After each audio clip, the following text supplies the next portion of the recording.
एक तू सच्चा तेरा नाम सच्चा अनंत। पृष्ठ 317, अध्याय 18, गाथा।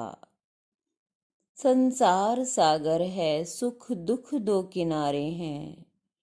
परमेश्वर मेरे प्राण तुम्हें दिन रात पुकारे हैं। हे परमेश्वर, मैंने तो यह देखा कि हर एक दिन रात्रि में बदल जाता है, हर एक मित्र अमित्र में बदल जाता है, हर एक सुख दुखों में बदल जाता है। जीवन की चमक मृत्यु की अज्ञात धुंध और अंधकार में खो जाती है। बसंत बहार के दिन पतझड़ में बदल जाते हैं। मेरे संग सखा सब मुझे तज देते हैं। कोई भी मेरा साथ नहीं निभाता। इस शोक संतप्त संसार में बस एक तुम ही, हे परमेश्वर, अंत तक मेरे साथ चलते रहते हो। मैं जहाँ भी गिरता हूँ, तुम मुझे उठाकर अपने कंधे से लगाकर फिर चलने लगते हो।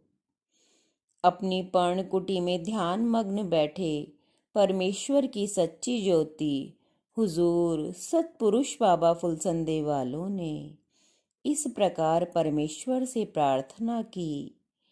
हे परमेश्वर, ये तेरी आत्माएं, ये तेरे पक्षी तेरे महल से उड़कर इस भव सागर के किनारे उतर आए हैं, जहाँ खारा ही खारा जल है।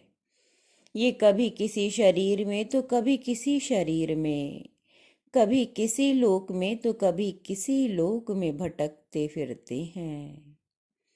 तू कब इन्हें अपने महल की खिड़की से झांक कर अपनी तरफ बुलाएगा? कब तू इन्हें प्यार और मेहर की नजर से देखेगा? और कब ये प्रकाश ज्योति बनकर तेरे सीने से लगकर तुझ में समाएंगे? हे अंतर्यामी, हे परमेश्वर। दिल का हुजरा साफ कर जाना के आने के लिए ख्याल गैरों का उठा उसको बिठाने के लिए। एक बार हुजूर सतपुरुष परमेश्वर की ज्योति से किसी ने पूछा कि ईश्वरीय आदेश और संदेश आपके पास किस तरह से आते हैं? तब आपने फरमाया कि मृत्यु के देवता यमराज लाया करते हैं। संगत में अनेकों ने वक्त आराधना के सुमरन ध्यान के समय देवताओं में सबसे पहले मृत्यु देवता यमराज को ही देखा और उनके साथ दूसरे देवताओं को भी देखा। और एक बार हुजूर ने मुझे यानी त्राहिमाम को ख्वाब में दिखाया कि तुम पूछते थे कि हमारे पास आकाश से वाणी कैसे आती है। वो सामने देखो। आकाश में मैंने देखा कि लिखत लिखी हुई है और हुजूर उसे पढ़ते जाते हैं।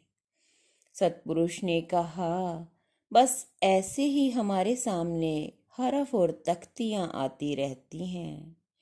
हम उन्हें पढ़ पढ़कर तुम्हें और संगत को सुना देते हैं। और अपने राज को तो वो परमेश्वर ही जानता है, और जितना जिस पर चाहता है खोल देता है। पूरी कुदरत तो किसी पर नहीं खोलता। एक तू सच्चा तेरा नाम सच्चा।